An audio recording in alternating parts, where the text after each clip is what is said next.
کچھ لوگ اپنا مردہ کسی جگہ پر امانتاً دفن کرتے ہیں، کیا یہ دفن کرنا درست ہے؟ اور اس کے بعد پھر وہ لے جاتے ہیں، اس کا شرعی حکم کیا ہے؟ رہنمائی ارشاد فرمائیں۔ کسی جگہ امانتاً تدفین کرنا، اس کا کوئی شرعی تصور نہیں ہے، نہ ہی اس کی کوئی شرعی حیثیت ان معنوں میں ہے کہ اس کی کوئی اجازت ہو کہ امانتاً مردے کو، میت کو دفن کریں اور پھر اس کے بعد نکال کر کسی اور جگہ لے کر جائیں۔ امانتاً تدفین یعنی یہ غیر شرعی عمل ہے۔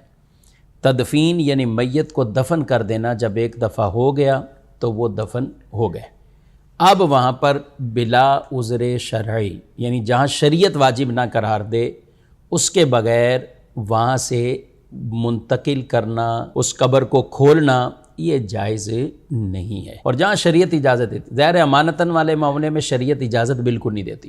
شریعت کہاں اجازت دیتی ہے؟ بالفرض کسی نے کسی کی ذاتی زمین میں، پرسنلی کسی کی ملکیت والی زمین تھی، اس کی اجازت کے بغیر وہاں دفن کر دیا اپنی میت، اور وہ کہتا ہے کہ بھئی میری زمین میں آپ نے دفن کیا ہے، آپ یہاں سے لے کر جائیں، تو یہ عذر ہے، یہ عذر ہے۔ اگر وہ راضی نہیں ہے اس تدفین پر تو مالک کی یہ زمین خالی کروا سکتا ہے۔ لیکن ہمارے یہاں جو تدفین ہوتی ہے وہ قبرستانوں میں ہو رہی ہوتی ہے، وقف ہوتے ہیں قبرستان کے لیے وہ جگہ ہوتی ہے۔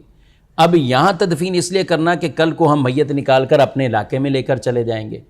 اسی طرح کبھی کبھی ایسا بھی سنائی دیتا ہے کہ کوئی آدمی غائب ہوا اور وہ کہیں کسی علاقے میں چلا گیا، گھر والے ڈھونڈ رہے ہیں، لیکن انہوں نے کیا کیا، وہاں انتقال ہو گیا تو وہاں لوگ کفن دفن کے معاملات کر دیتے ہیں، لیکن پھر جب اس کی تشہیر ہوتی ہے اس طرح کے ہمارے پاس سوالات آتے ہیں۔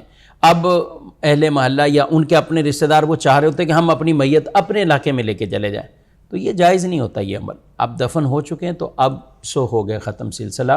تو امانتاً بھی جو تدفین کرتے ہیں کہ اس کے بعد کسی اور علاقے میں لے کر جائیں گے، تو یہ عمل غیر شرعی ہے، یہ جائز نہیں ہے۔ اور کچھ لوگ اس کی وصیت بھی کر کے چلے جاتے ہیں، ابھی تدفین یہاں ہے، وہاں جب جگہ ملے تو پھر وہاں مجھے دفن کر دیجیے گا، تو یہ وصیت بھی جائز نہیں ہے اور اس پر عمل کرنا بھی جائز نہیں ہے۔